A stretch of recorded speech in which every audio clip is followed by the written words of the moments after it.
भारत माता की जय। हम बदलेंगे, हम सुधरेंगे। सर्वप्रथम आप सभी को स्वतंत्रता दिवस की बहुत बहुत बधाई, बहुत बहुत शुभकामनाएं। समय बहुत कम है, कार्यक्रम अपने अंतिम पड़ाव पर चल रहा है और इसीलिए हम पूरा पॉइंट पर बात करेंगे। ये जो आप लोग प्रस्तुतियां देख रहे हो, ये वो बच्चे हैं जो बाल संस्कार शाला के माध्यम से अपने घर के अंदर क्रांति की अलख जगा रहे हैं।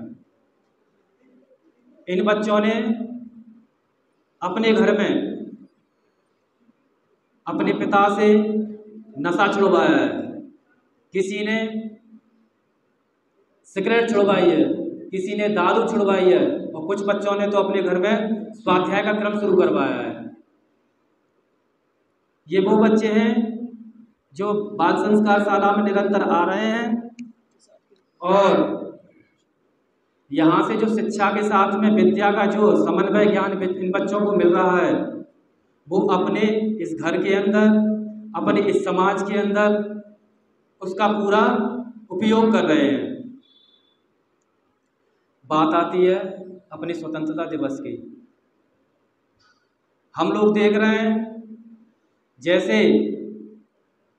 15 अगस्त आता है, 26 जनवरी आती है, उसके लगभग 4-5 दिन से हमारा देश पूरा केसरिया में डूब जाता है।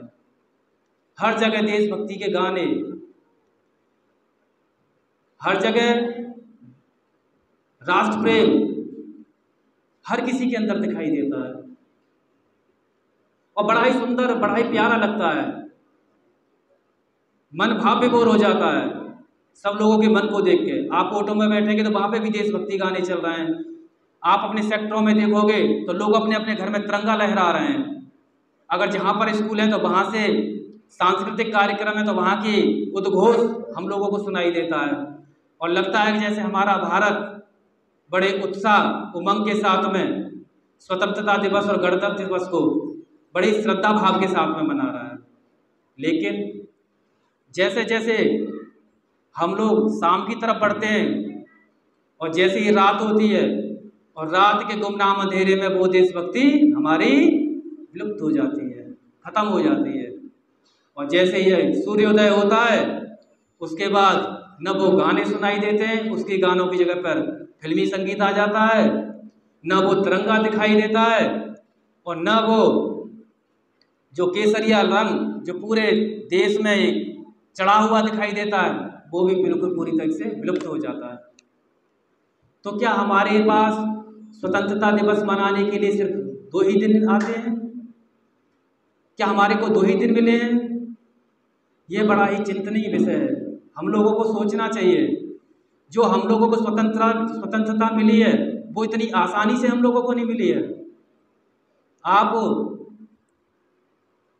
भगत सिंह जो मात्र 21 साल की अवस्था में हंसते हंसते फांसी के फंदे पर झूल गए, मंगल पांडे, महात्मा गांधी, हमारे परम पूज्य गुरुदेव,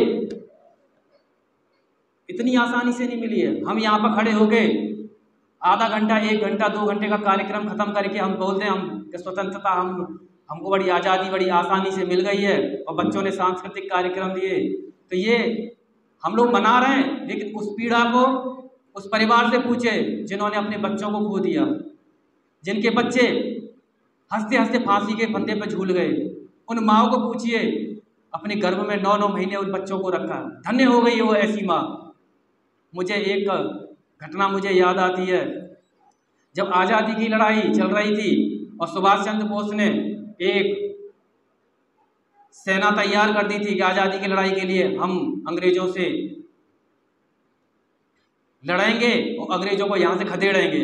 तो उन्होंने पूरे देश से आह्वान किया कि हर घर में से हर सदस्य, एक सदस्य कम से कम इस सेना को ज्वाइन करे, सदस्य बने। तो सब लोगों ने उनके आह्वान को स्वीकार किया और निरंतरता लगातार सेना मजबूत होती जा रही थी। एक माँ ने कहा इकलौता बेटा था उनका। बेटा, सुभाष चंद्र ने आह्वान किया है, तुम जाओ, तुम उस सेना में भर्ती हो जाओ और जो अंग्रेजों से जो लड़ाई लड़ी जा रही है, ये अंग्रेजों को खदेड़ने में भारत माता की रक्षा करो। जब वो उनका बेटा इस बात को सुनकर आर्मी में जो सुभाष चंद्र बोस ने जो सेना बनाई थी उसमें जाके पहुंच गया और उनका सिलेक्शन भी हो गया। और जब उनसे डॉक्यूमेंट मंगाए, जब उनका वेरिफिकेशन हुआ तो उनको पता चला कि वो सिर्फ इकलौता बेटा है। तो सुभाष चंद्र बोस ने स्पष्ट निर्देश दिए थे कि जिस घर में सिर्फ एक बच्चा होगा उसको सेना में शामिल नहीं किया जाएगा। उसने काफ़ी मन्नतें की, उसको स्पष्ट बोल दिया गया कि भाई तुम अकेले हो, अपनी माँ के इकलौते बेटे हो, तुम अपनी माँ का ख्याल रखो, आप जाइए, हम हैं ना। यह कहकर उन्होंने बेटे को वापस भेज दिया। और जब बेटा अपनी माँ के पास पहुँचा तो माँ ने कहा कि बेटा तू कैसे आ गया? बोले माँ मैं इकलौता हूँ, मुझे सेना में भर्ती नहीं किया है, मुझे वापस भेज दिया है। मेरा सिलेक्शन तो हो गया था लेकिन मुझे वापस भेज दिया। बोला कि अपनी माँ की सेवा करो। माँ बोली हाय मैं कितनी अभागी हूँ, मेरा दुर्भाग्य देखिए, जो मेरी भारत माता अपनी आज़ादी के लिए तड़प रही है, जिस भारत माता पे इतने कष्ट दिए जा रहे हैं और मैं उसमें बिल्कुल भी सहयोग नहीं कर पा रही हूँ, मैं दीवार बन गई हूँ। उस वियोग में उस माँ ने शाम होते होते अपने प्राण त्याग दिए। जब उस माँ ने अपने प्राण त्याग दिए तो बेटा ने दाह संस्कार करने के बाद में तुरंत फिर वहाँ पे सेना में पहुँचा। सेना में पहुँचने के बाद उन्होंने कहा हमने तो आपसे कहा था कि आप अपनी माँ की सेवा करिए। तो बोले कि मेरी माँ ने प्राण त्याग दिए वियोग में, कि मैं ऐसी अभागी निकली, मेरे जीवन में इतना बड़ा दुर्भाग्य कि अपनी भारत माता की आज़ादी के लिए मैं एक ऐसा अपने पूत को नहीं दे पाई। तो उन्होंने देखा और सुभाष चंद्र बोस ने कहा कि इनको तुरंत एकदम सिलेक्शन करिए और उनको कैप्टन बना दिया गया। मैं इस कहानी को इसलिए सुना रहा हूँ कि ऐसी माँ, वो माँ कहाँ चली गई जिन्होंने ऐसे बेटे को जन्म दिया, अपने प्राण त्याग दिए। ऐसी माँ कहाँ चली गई जिन्होंने भगत सिंह जैसे वीर को पैदा किया। वो माँ कहाँ चली गई जिन्होंने महात्मा गांधी को पैदा किया। ऐसी माँ कहाँ चली गई जिन्होंने सुभाष चंद्र बोस को जन्म दिया। ऐसी माँ कहाँ चली गई जिन्होंने परम पूज्य गुरुदेव को जन्म दिया। आज हम अपने बच्चे को इंजीनियर बनाना चाहते हैं, डॉक्टर बनाना चाहते हैं, वकील बनाना चाहते हैं, लेकिन हम अपने बेटे को एक अच्छा नागरिक नहीं बनाना चाहते, कि उसकी तरफ कोई ध्यान नहीं है। बस ये होता है कि बेटा तुम अपने जीवन में आगे बढ़ो। अगर हम यहाँ से संकल्प लेके जाएं और यहाँ से हम ये प्रण करके जाएं कि हमारा बेटा इंजीनियर बने तो बन जाएगा, मेहनत करेगा तो मुकाम हासिल कर लेगा, डॉक्टर बनेगा, मेहनत करेगा तो डॉक्टर भी बन जाएगा, वकील के लिए मेहनत करेगा तो वकील भी बन जाएगा, लेकिन सबसे पहले मेरा बेटा एक अच्छा नागरिक बने, देश भावना उसके अंदर आए, देश के प्रति कर्तव्यों को समझे।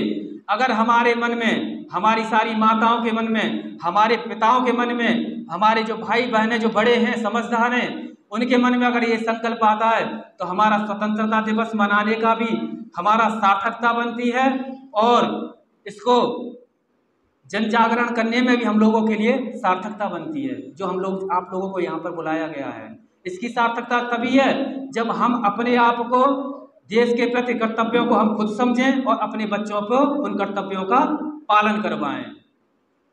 और जब चुनौती सिर्फ एक थी, अंग्रेजों की चुनौती थी, सिर्फ अंग्रेजों से लड़ाई लड़नी थी, अब चुनौती उससे भी ज़्यादा कठिन है। चारों तरफ देखिए किस तरीके से चोरी, भ्रष्टाचार, डकैती, बदमाशी, पर्यावरण असंतुलित हो रहा है, युवा भाई लोग नशे में ग्रसित होते जा रहे हैं, अशिक्षा और जो हमारी रूढ़वादी जो मान्यता चली आ रही हैं। हम लोगों को वास्तविकता में अगर हमें आज़ादी हम लोगों को मनानी है तो इनके लिए जितनी भी बुराइयां हमारी समाज में फैली हुई हैं उसके लिए संकल्पित होकर हम लोगों को जाना है। गुरुदेव ने कहा है कि नया समाज बनाएंगे, नया जमाना लाएंगे। तो हम ऐसे समाज की स्थापना करें, ऐसा जमाना हम लोग लाने के लिए प्रयास करें। तो ये हमारे स्वतंत्रता दिवस और जो हमारे गणतंत्र दिवस और जो हम लोग 2 अक्टूबर मनाते हैं, इसमें हमारी सार्थकता आएगी। इसी भाव के साथ में, इसी आवाहन के साथ में कि यहाँ पर जितने पेरेंट्स आए हुए हैं, बच्चों के माता पिता आए हुए हैं, बच्चों के भाई बहन भी आए हुए हैं, आप लोगों से मेरा निवेदन है, यहाँ बच्चों में बाल संस्कार शाला के माध्यम से बच्चों के अंदर संस्कार डेवलप करने का काम किया जाता है। आप लोगों से निवेदन है कि आप अपने बच्चों पर नज़र रखें कि वो बच्चे निरंतर इस बाल संस्कार शाला का हिस्सा बन रहे हैं या नहीं बन रहे। ऐसा तो नहीं है कि बच्चे एक संडे आ रहे हैं, दूसरे संडे गैप हो रहा है। आप लोगों का कर्तव्य है, अगर आप इन कर्तव्यों को अगर पालन कर रहे हैं, देश के प्रति अपने कर्तव्यों को पालन कर रहे हैं और जो देश के प्रति जो संविधान है उसका पालन कर रहे हैं, तो यानी कि हम हर दिन प्रत्येक दिन अपनी स्वतंत्रता को हम लोग मना रहे हैं। इसी भाव के साथ में आप सभी को स्वतंत्रता दिवस की बहुत बहुत शुभकामनाएं, बहुत बहुत बधाई।